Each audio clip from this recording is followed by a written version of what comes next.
कांग्रेस और वंचित बहुजन अघाड़ी के बीच ऐतिहासिक गठबंधन की घोषणा। कांग्रेस और वंचित बहुजन अघाड़ी के बीच ऐतिहासिक गठबंधन की घोषणा। नांदेड़ जिले में नगरपालिका और नगर परिषद चुनाव के लिए कांग्रेस और वंचित बहुजन अघाड़ी के बीच ऐतिहासिक गठबंधन की घोषणा की गई। सांसद रविंद्र चौहान और वंचित बहुजन अघाड़ी के प्रदेश उपाध्यक्ष फारूक अहमद ने आज नांदेड़ में आयोजित एक संयुक्त संवाददाता सम्मेलन में इसकी घोषणा की। दोनों दलों ने इस गठबंधन को समान सम्मान या सिद्धांतों पर आधारित पाया और दोनों दलों ने जनहित, सामाजिक न्याय और लोकतांत्रिक मूल्यों की रक्षा के लिए स्थानीय स्तर पर एक साथ आने का फैसला किया। श्रद्धेय बाला साहब अम्बेडकर की सूचना के अनुसार गठबंधन के संबंध में जिला स्तरीय टीम के माध्यम से राज्य समिति द्वारा विचार विमर्श के बाद कांग्रेस और वंचित बहुजन अघाड़ी नांदेड़ जिले में होने वाले 13 नगर पालिकाओं और नगर परिषदों के चुनाव के साथ लड़ेंगे और आगे के चुनाव पर निर्णय आपसी विचार विमर्श या संयुक्त संवाददाता सम्मेलन में सूचित करने के बाद ही लिया जाएगा। तुमच्या माध्यमातून मी सर्वच लोकांना आवाहन करू इच्छितो की आमचा हा विचार, काँग्रेस पक्षाचा विचार आणि वंचित आघाडीचा विचार एकत्र घेऊन आम्ही आता पुढे जाणार आहोत आणि निश्चितपणे गरिबांची सेवा या ज्या काही विकासाचे कामं असतील ते करायचे आहे आणि त्या संदर्भामध्ये आम्ही सत्ता मागतोय। सत्ता मागतो म्हणजे काय आमच्यासाठी नाही, गरिबांसाठी जे काही न्याय देण्याचं काम दोन्ही आघाडीच्या माध्यमातून आम्हाला करायचं आहे आणि ते आम्ही करू एवढंच आपल्याला आजच्या या निमित्तानं सांगतो आणि शकत नाही। आता आम्ही हे अतूट जोडी आहे, हे न तुटणारी आमची आघाडी आहे। ही आघाडी म्हणजे पक्की प्रामाणिकपणाने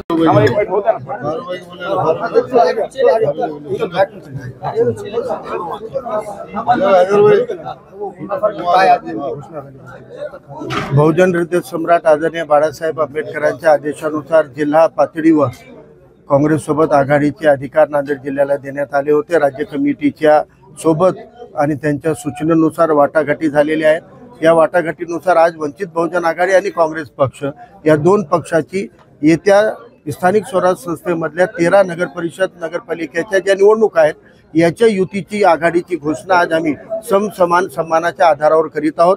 या आघाडीची घोषणा करत असताना सामाजिक न्याय, वंचित आणि बहुजनांचं प्रतिनिधित्व वाढलं पाहिजे, ओबीसींवर गदा येऊ नये म्हणून जे आज ज्येष्ठ नेते शरद पवार यांनी भूमिका मांडलेली आहे की ओबीसीच्या जागेवर ओबीसींना जागा दिली पाहिजे आणि 2 सप्टेंबरचे जी आर जोपर्यंत कायद्यामध्ये आणि न्यायालयातून शिक्कामोर्तब होत नाही तोपर्यंत त्याला वगळून आपण खऱ्या ओबीसींना आतापर्यंत प्रतिनिधित्व दिलं पाहिजे। ही भूमिका वंचित बहुजन आघाडीने हा प्रस्ताव मांडलेला आहे। त्या प्रस्तावाला काँग्रेसचे नेते आणि काँग्रेसचे प्रमुख खासदार रवींद्र चव्हाणजी आणि दोन्ही जिल्हाध्यक्ष आणि त्यांच्या प्रतिनिधींनी मान्यता दिली आणि तशी घोषणा आज केलेली आहे।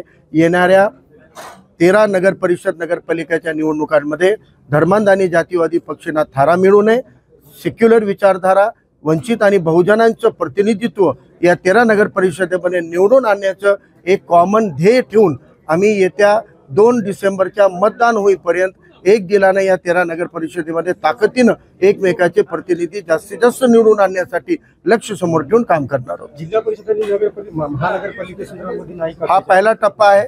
2 तारखेला निवडणूक 4 निकाल येणार आहे। एकत्रित आल्यानं काय निकाल येतो हे जनतेलाही, आम्हालाही आणि माध्यमांनाही कळणारच आहे।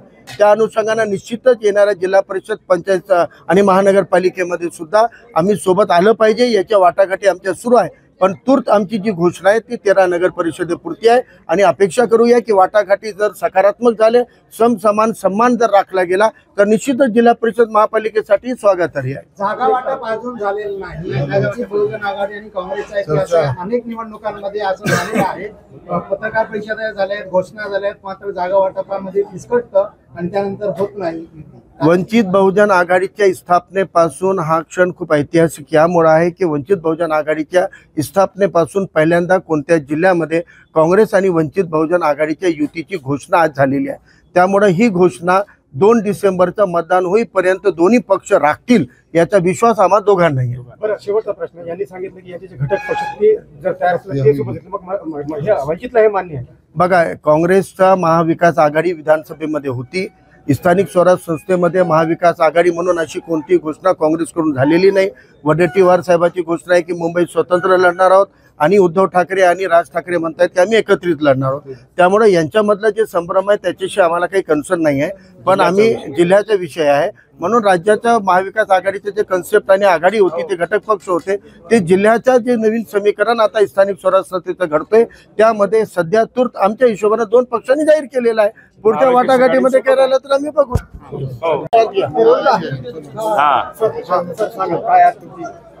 आज नांदेड जिल्हा काँग्रेस कमिटीच्या वतीने व वंचित बहुजन आघाडीच्या वतीने आम्ही संयुक्त पत्रकार परिषद घेतली आणि नांदेड जिल्ह्यामध्ये होऊ घातलेल्या स्थानिक स्वराज्य संस्थेच्या ज्या काही नगरपालिका, नगर परिषद आणि नगरपंचायत असतील त्यामध्ये वंचित बहुजन आघाडी आणि आम्ही या ठिकाणी सोबत आघाडी करून लढवण्याचा निर्णय या ठिकाणी घेतलेला आहे।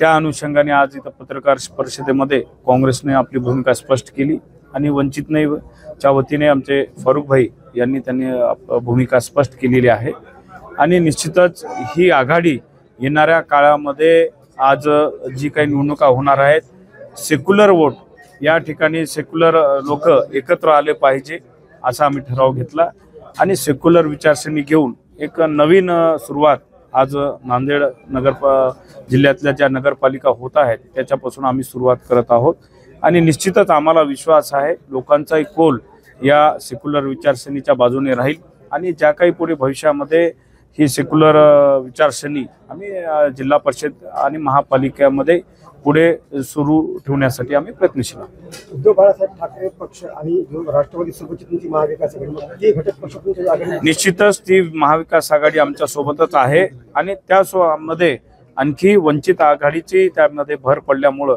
निश्चितच येणाऱ्या ज्या नांदेड जिल्ह्यातल्या ज्या स्थानिक स्वराज्य संस्था होतील आम्ही सर्व ताकदीनिशी पुढे लढून पुढे आम्ही जाणार आहोत।